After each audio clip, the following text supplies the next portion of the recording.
ថយមែនតាម្នាក់ឲ្យតែជួបដឹងតែសួរធាត់ម៉េះ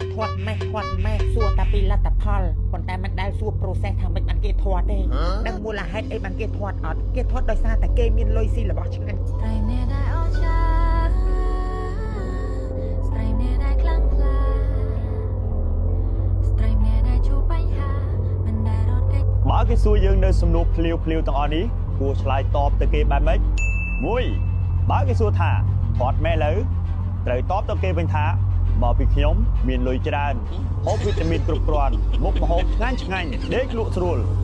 2ខ្មៅម៉េះលើត្រូវឆ្លើយតបទៅគេយ៉ាងម៉េចត្រូវប្រាប់